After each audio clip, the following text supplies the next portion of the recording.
El hombre espiritual. Por Watchman Nee. Cada pensamiento que el hombre tiene sin quererlo pensar, y cada pensamiento que se opone a la voluntad del hombre, no procede de él, sino de fuera. A veces también el cerebro de uno abunda con ideas diversas que no puede detener. Su cabeza es como una máquina de pensar, operada por una fuerza exterior, continúa pensando, pero es impotente para desistir. El creyente puede sacudir su cabeza repetidamente, pero no puede sacudir los pensamientos de su mente. Le vienen a oleadas, uno tras otro, de modo incesante, día y noche. No hay manera de terminarlos. No se da cuenta de que esto no es otra cosa que la actividad del espíritu maligno. Debería comprender que es un pensamiento. Es algo que la mente capta o a lo que se aferra.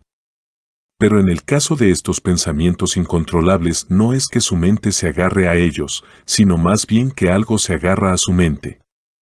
En el curso natural de los sucesos es la mente la que piensa sobre las cosas, ahora son estas cosas las que fuerzan la mente a pensar.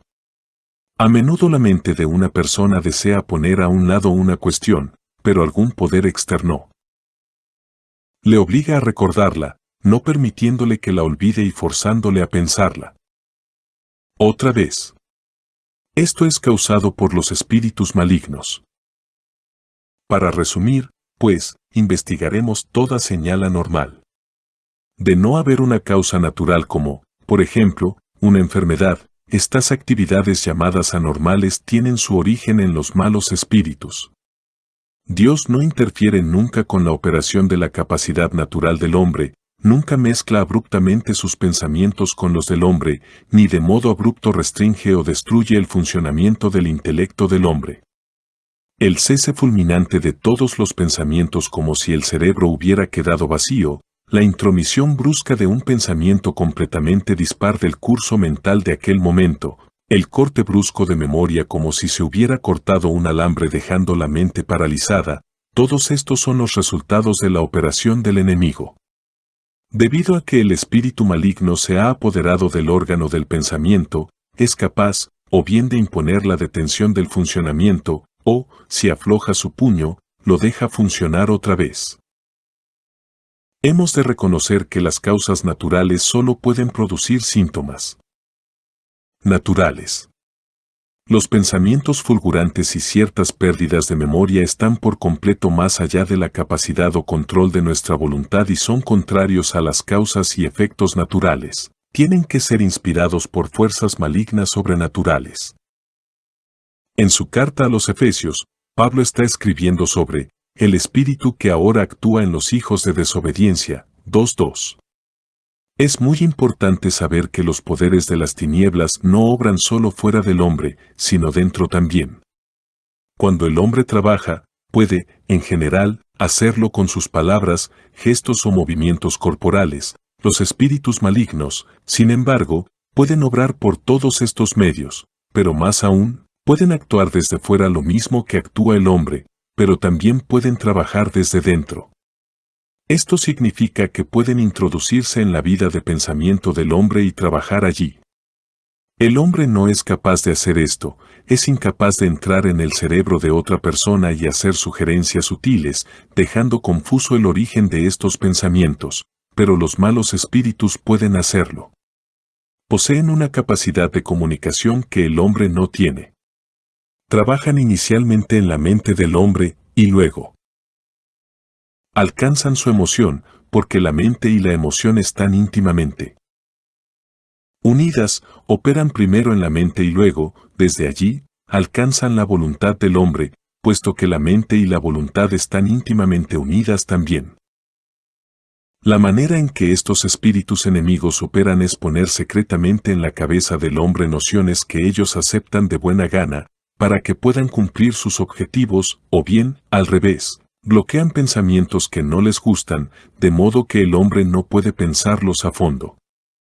La Biblia indica claramente que los poderes de las tinieblas son poderosos para impartir ideas al hombre y para sustraérselas. El diablo ya había puesto en el corazón de Judas Iscariote, hijo de Simón, que le entregase, Jn 13:2. Esto muestra que Satanás puede poner pensamientos en la mente de los hombres. Luego viene el diablo y quita de sus corazones la palabra, LC 8:12. Y prueba que Satán puede quitar toda palabra que el hombre debería recordar y hacer que se olvide de todo. Estos dos versículos revelan la doble operación que los espíritus malignos ejercen sobre la mente del hombre, sea para añadir algo o para sustraer algo de su mente. Las causas del ataque de los espíritus malignos. ¿Por qué la vida mental del cristiano es hostigada por los espíritus malignos? Esto se puede contestar en una frase: los creyentes dan oportunidad a los espíritus malignos, o el diablo, para que los ataquen. Que todos entiendan claramente que es posible que la mente de uno sea asaltada por el diablo. Esto es confirmado por la experiencia de muchos santos. Y el área primariamente asaltada por él es la facultad de pensar, porque tiene una afinidad especial hacia los espíritus malignos.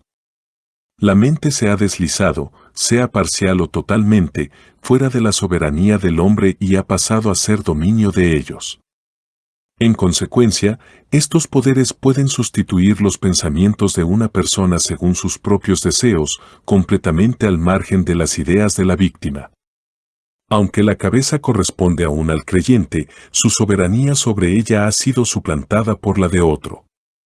A pesar de su protesta, con esta sola no basta para la rectificación. Si uno ofrece oportunidad para ello a los espíritus malignos, ya no puede seguir más su propia voluntad, sino que tiene que ser obediente a la de ellos. Cuando le cede terreno en su mente, al instante pierde su soberanía sobre ella. Esto también habla del hecho de que su facultad mental ahora está ocupada por los espíritus malignos. Si no hubiera sido atacado por ellos, su voluntad seguiría con el control de todo, podría pensar o dejar de pensar según quisiera, sin dificultad. Debido a esta afinidad entre la mente y los espíritus malos, el cristiano muchas veces cede ante ellos. El terreno ganado proporciona a estos poderes autoridad para operar sin obstáculos en la cabeza del creyente. Tengamos bien en cuenta esto, sin embargo, la mente de este hombre le pertenece a él, sin su permiso el enemigo sería impotente para usarla. A menos que el hombre de modo voluntario, sabiéndolo o no sabiéndolo, entregue su mente a los malos espíritus, estos no tienen derecho a entremeterse en la libertad del hombre. Esto no implica que estas fuerzas malévolas nunca intenten tentarnos en nuestro pensamiento, esto es inevitable en esta idea, pero significa que al ejercer nuestra voluntad de oponernos al pensamiento tentador, éste va a cesar inmediatamente. El defecto de muchos cristianos en la actualidad es que aunque resisten a menudo con su voluntad, el pensamiento continúa. No tendría por qué ser así. Esto es una indicación segura de que los espíritus malignos están operando. El factor más crucial en relación con su actividad maligna es el de cederles terreno. Sin un punto de apoyo apropiado no pueden operar. La cantidad de su actividad depende de la cantidad de espacio que se les ha cedido. Es en el órgano del pensamiento que el cristiano proporciona territorio a los malos espíritus y desde allí ellos pueden operar. Hablando en general, el terreno en la mente que puede ser cedido al enemigo es de 6 clases. Vamos a considerar cada una de ellas con cierto detalle. 1. Una mente no renovada. La carne continuamente proporciona bases para las operaciones del enemigo. Si la mente del hombre no es renovada según su espíritu después que éste ha sido regenerado, expone una gran cantidad de territorio a las maquinaciones del espíritu maligno. Si bien muchos santos tienen su mentalidad cambiada al tiempo del arrepentimiento, sin embargo los ojos de su corazón, un tiempo cegados por Satanás, no han sido iluminados enteramente y pueden estar velados en ciertas áreas. Estos rincones oscuros son los viejos centros de operación de los espíritus malignos, aunque muy estorbados, no han sido eliminados y por ello continúan proporcionando base para las operaciones de las huestes de maldad invisibles. Los ejércitos del diablo son muy cuidadosos en cubrir sus hechos. Si un cristiano permanece carnal, le inducen nociones que parecen estar de acuerdo con su temperamento y carácter, incitándole a que crea que éstas son de modo natural el resultado de su pensamiento. Dándose cuenta de que esta mente no renovada constituye su mejor obrador o taller, el enemigo emplea toda clase de estratagemas para mantener al creyente en la ignorancia o impedirle que procure la renovación de su mente. El ceder terreno así es muy común entre los cristianos. Si este fuera el único tipo de terreno que cedieran, no sufrirían demasiado severamente en su intelecto y su memoria, pero hay otras clases implicadas. 2. Una mente impropia. Todos los pecados proporcionan oportunidades al adversario. Si un hijo de Dios acaricia pecado en su corazón, está prestando su mente a los espíritus satánicos para que la usen. Como todos los pecados se derivan de los poderes de las tinieblas, es impotente para resistir estos poderes agazapados tras cualquier pecado que él permita que persista en su mente. En tanto haya pensamientos pecaminosos que permanezcan en el corazón, durante todo este tiempo los espíritus malignos estarán trabajando. Todas las ideas impuras, orgullosas, ásperas e injustas proporcionan bases de actividad a estos espíritus. Una vez el Hijo de Dios permite que estas ideas permanezcan, haya más difícil resistir la próxima vez que aparecen, porque los poderes de las tinieblas ya se han alojado en su mente. Además de las ideas pecaminosas, hay muchos otros pensamientos impropios que proporcionan al enemigo bases de operación. Frecuentemente las huestes de Satanás introducen una idea en la cabeza del creyente. Si éste la acepta, entonces esta idea va a adquirir raíces en su mente. Cada teoría no probada, cada idea vana, pensamiento desconocido, palabras recogidas casualmente por el oído, o línea leída casualmente, puede proporcionar terreno al enemigo como lugar para sus operaciones futuras. El adversario puede, así, llenar a una persona de prejuicios para engañarla a que se oponga a la verdad de Dios y abrace muchas herejías. 3. Entender mal la verdad de Dios. El pueblo del Señor raramente se da cuenta de que cada vez que acepta una mentira de los espíritus malignos está proporcionando nuevo terreno al enemigo. Si los seguidores de Dios interpretan como natural, o causado por ellos mismos, aquello que los espíritus malignos han perpetrado en sus cuerpos, ambientes o trabajos, les están cediendo un territorio precioso para que puedan extender sus actos nefastos. Una mentira que se acepta, forma una base para actividades futuras de los elementos satánicos. Al entender mal estos fenómenos como resultado de algo producido por uno mismo, se da inconscientemente oportunidad para que permanezcan en sus vidas. Aunque este permiso sea conseguido por medio de un engaño, a pesar de ello proporciona suficiente base para que los espíritus malignos puedan operar. Por otra parte, muchos cristianos entienden mal las verdades de Dios. Al ser ignorantes del verdadero significado de la muerte conjunta con Cristo, la consagración, el movimiento del Espíritu Santo y otras, conciben estas verdades en sus corazones en interpretaciones que les causan prejuicios. Los espíritus malignos, al aprovechar la oportunidad, imparten a los santos la misma cosa que ellos entienden mal de las verdades de Dios. Ellos hacen planes conforme al malentendido del creyente. Este último juzga que estas cosas son de Dios, sin darse cuenta de que no son más que una falsificación de los espíritus malignos fundada en su mala interpretación. 4. Aceptar sugerencias. Muchas son las sugerencias que las huestes de Satán plantan en la mente del cristiano, especialmente ideas referentes a las circunstancias del futuro. Disfrutan diciéndole con antelación lo que sería de él y lo que le sucederá. Si no se da cuenta de la fuente de estas predicciones y permite que permanezcan en su mente, los espíritus malignos, en el momento apropiado, van a trabajar en su ambiente para precipitar los sucesos conforme a lo profetizado. Quizás el creyente ya espera que sea así, sin percatarse de que todo ha sido dispuesto por los poderes del enemigo.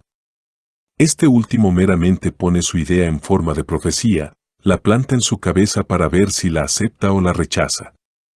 Si la voluntad del creyente no presenta ninguna objeción, es más, si aprueba la profecía, los espíritus de maldad han obtenido una base para efectuar aquello que se han propuesto.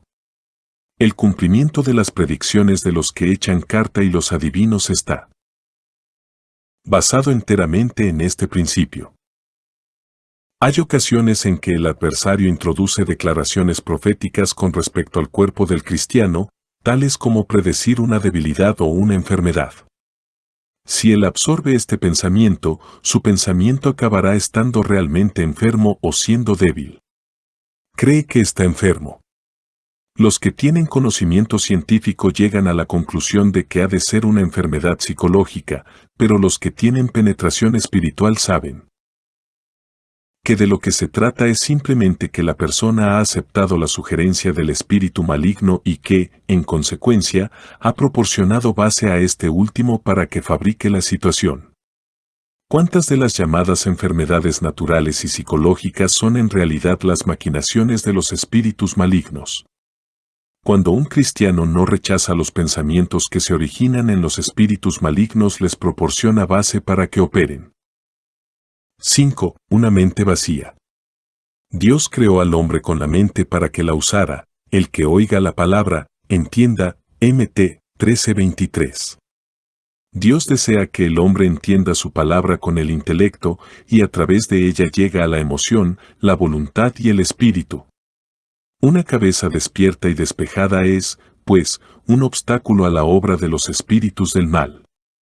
Uno de los grandes objetivos es llevar la mente de la persona a un estado en que esté vacía. El vacío en la mente significa que está en blanco.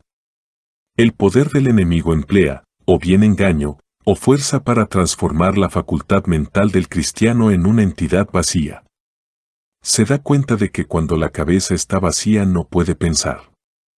Ha sido despojada de toda capacidad para razonar y sentir y va a aceptar sin poner objeciones toda clase de enseñanza, sea cual sea su naturaleza o sus consecuencias. El cristiano debería ejercitar su mente, porque su ejercicio constituye una gran desventaja para los espíritus malignos, que se ven obligados a ejercer toda su fuerza para dejarla en blanco. Solo cuando la mente está funcionando normalmente el cristiano es apto para discernir las revelaciones sobrenaturales en que no tienen lugar los sentidos y las sugerencias implantadas diversas, y reconocer sus orígenes extraños. Una mente vacía proporciona una base para el enemigo. Todas las revelaciones y nociones aceptadas por una cabeza vacía proceden de fuentes enemigas. Si un cristiano, durante algún tiempo, no ocupa activamente su órgano de pensar, va a descubrir el interés que tienen los espíritus malignos en ayudarle a pensar. 6. Una mente pasiva. Hablando en general, una mente vacía no difiere demasiado de una mente pasiva. Dicho de modo estricto, tener la cabeza vacía significa no usarla, en tanto que una cabeza pasiva significa esperar que alguna fuerza extraña la ponga en actividad. Esta última es un paso más allá de la primera. La pasividad es abstenerse de moverse por la acción de uno mismo, y en vez de ello permitir que los elementos extraños le muevan. Un cerebro vacío no piensa por su cuenta, pero permite a los poderes extraños que piensen por él. La pasividad reduce al hombre a una máquina. Un estado pasivo es el más ventajoso para los espíritus malignos, porque les ofrece la oportunidad de ocupar la voluntad del creyente y el cuerpo también. Como una mente oscurecida es engañada fácilmente porque no sabe lo que está haciendo y a dónde se dirige, también una mente pasiva es vulnerable al ataque, puesto que no tiene sensibilidad en absoluto. Si alguno permite que su cabeza cese de pensar, escudriñar y decidir, y ya no comprueba su experiencia y acción con la Biblia, está invitando prácticamente a Satanás a que invada su mente y le engañe. En su deseo de seguir la guía del Espíritu Santo, muchas personas creyentes creen que no tienen necesidad de medir, investigar y juzgar a la luz de la Biblia todos los pensamientos que al parecer vienen de Dios. Creen que el ser guiados por el Espíritu es estar muerto a uno mismo y obedecen toda noción e impulso de su cerebro.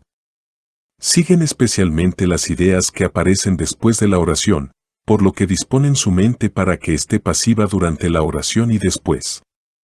Detienen sus propios pensamientos y sus otras actividades mentales de modo que estén dispuestos a recibir los pensamientos de Dios.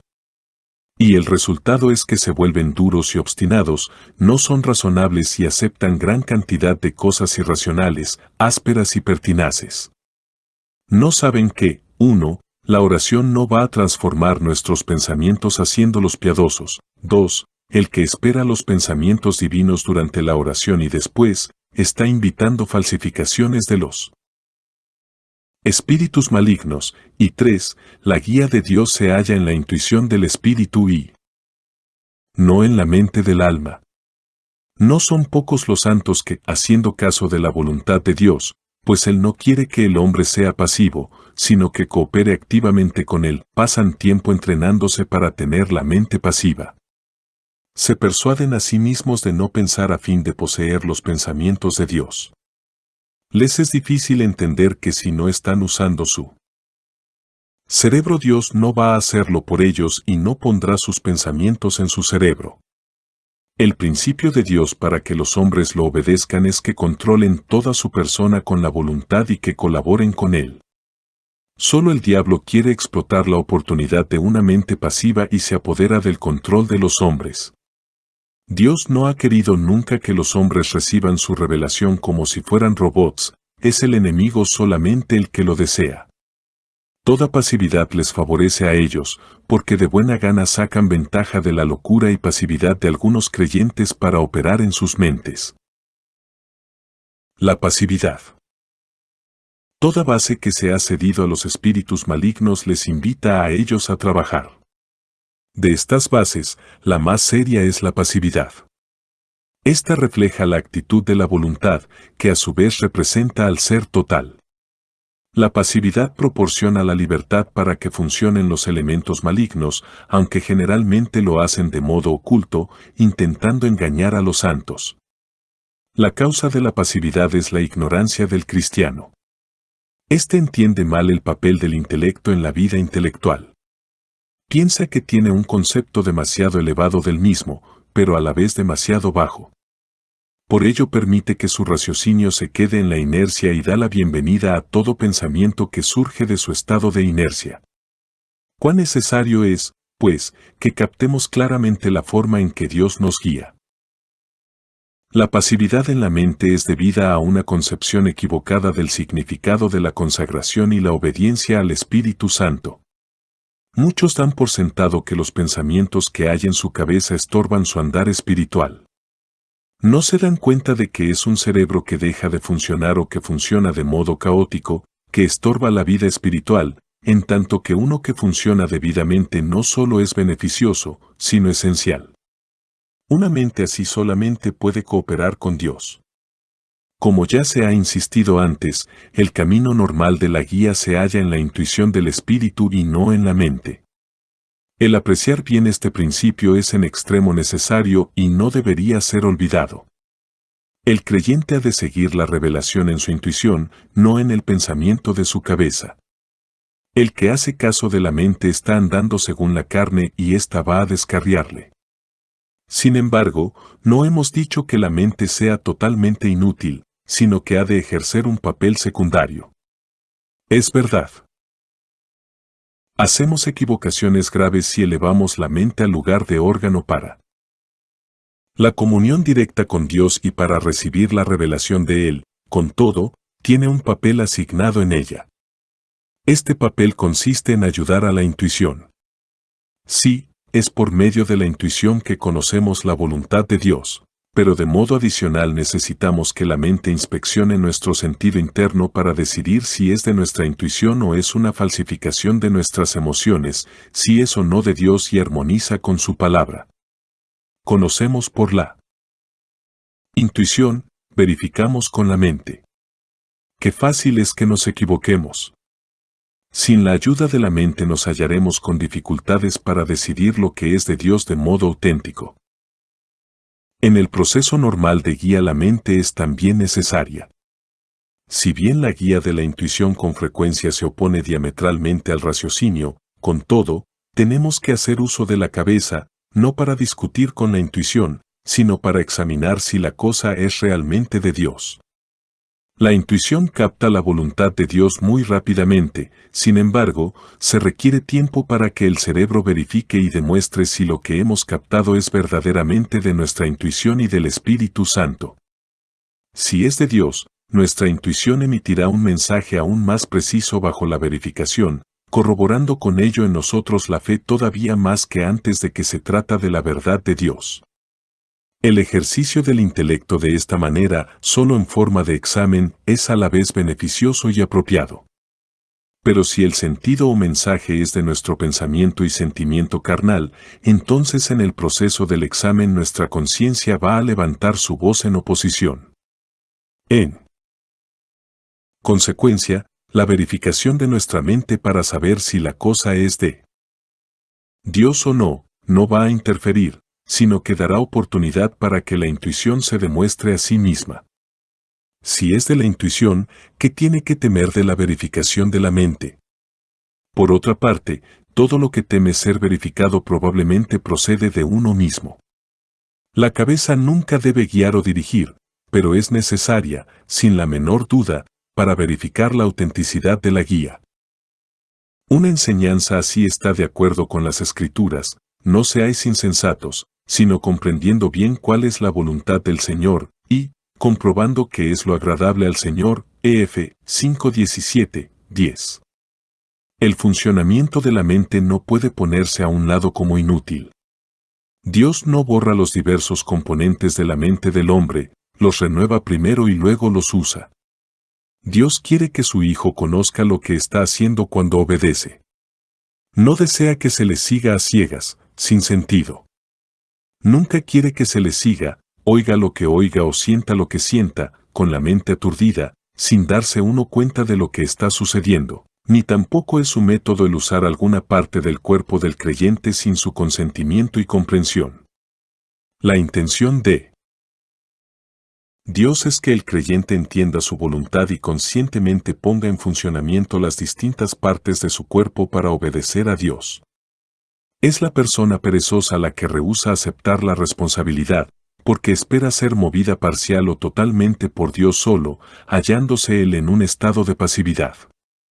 Dios, sin embargo, quiere que el hombre examine activamente cuál es su voluntad y luego que ejerza el hombre su propia voluntad para obedecer a Dios. Dios requiere la cooperación armoniosa de la intuición del hombre y de su conciencia. Aún así, un creyente, no reconociendo que esta es la forma normal de guía, puede dejarse caer en la pasividad. Puede esperar que Dios ponga la voluntad de él en su propio pensamiento, sigue ciegamente toda guía sobrenatural sin emplear su inteligencia para examinar si es de Dios. Incluso espera que él use las partes de su cuerpo más allá de la esfera de su propia conciencia, esto es, no pone en actividad su mente para entender, o su voluntad para ejecutar en su cuerpo lo que es la voluntad de Dios. La consecuencia de una ignorancia así es la invasión del enemigo, puesto que la pasividad es una condición para este fenómeno. Esto lo trataremos en detalle en otro lugar. Si el hombre no usa su inteligencia, Dios tampoco lo hará, porque el hacerlo sería contrario al principio de la operación de Dios. Los malos espíritus sí que lo harán, no obstante, estos nunca vacilan en aprovechar la oportunidad de usar la mente del hombre. Por tanto, es muy insensato que uno permita que su mente se hunda en un estado de pasividad, porque los espíritus del enemigo están al acecho buscando a quien devorar. Prosigamos un paso más adelante en esta cuestión de la pasividad como una condición para la operación de los espíritus malignos. Nos damos cuenta que una clase de personas especialmente se deleitan en comunicar con estos espíritus. La gente, en general, no tiene mucho interés en ser poseída por el demonio, pero esta clase especial siente un deseo intenso de serlo. Estos son los adivinadores, los médiums, los nigromantes. Al observar con cuidado la causa de su posesión podemos entender el principio de la posesión por el demonio. Estas personas nos dicen que para poder estar poseído por lo que Ellos llaman dioses, que en realidad son demonios, su voluntad no tiene que presentar resistencia alguna, sino estar dispuesta favorablemente a aceptar todo lo que llega a sus cuerpos. Para hacer la voluntad por completo pasiva, primero su mente tiene que quedar reducida al vacío. Un cerebro en blanco produce una voluntad pasiva. Estos dos elementos son los requisitos básicos para la posesión demoníaca. Asamblea en Santo Domingo Este. Escrito por el hermano Watchman Nee en el año 1951. Para más información comuníquese con este número de WhatsApp. 1-829-747-1995.